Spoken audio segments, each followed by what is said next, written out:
ఆడలేక మధ్యలో ఓడు అని ఒక సామెత ఉంది. అది కరెక్ట్గా సరిపోతుంది యూరోపియన్ యూనియన్కి. దమ్ముంటే రష్యా మీదకి వెళ్ళి యుద్ధం చేసి దాన్ని గెలుచుకోవడం లేదో దాని చేతిలో చావడమో చేయాలి. ఆ జాత కాదు. నాటో దేశాలైనంతే యూరోపియన్ దేశాలైన ఆ పని చేయకుండా ఉక్రెయిన్ అనే దేశాన్ని ముందు పెట్టి ఏదైతే శల్య సారథ్యం టైప్లో వ్యవహారం నడుపుతున్నారు. శల్యుడిని సారథిగా చేసుకున్నటువంటి కర్ణుడు దెబ్బతిన్నట్టే ఇప్పుడు వీళ్ళు దెబ్బతింటున్నారు. ఇప్పుడు లేటెస్ట్గా తమ ఫెయిల్యూర్ని కవర్ చేసుకోవడానికి కొత్త ఎత్తు.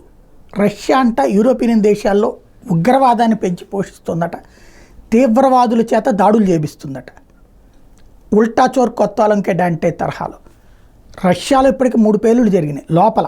అదేదో మిస్సైల్ దాడులతో డ్రోన్ దాడులతో కాదు, తీవ్రవాదులు వచ్చి అక్కడ అరాచకం చేయడం, దాన్ని రష్యా అలాంటి వాళ్ళని మట్టు పెట్టడం చూసాం. అలాంటి పరిణామాలు చేయించినటువంటి యూరోపియన్ యూనియన్ అలాంటి పరిణామాలే తమ దేశాల్లో చేపిస్తుందని భయపడుతోంది. అది ఇక్కడ అసలైనటువంటి అంశం. European intelligence agencies warned governments over Russia planning acts of sabotage across the continent. Agencies claimed Moscow is planning covert bombings and arson attacks in European nations. Russia has called the allegations not serious and groundless.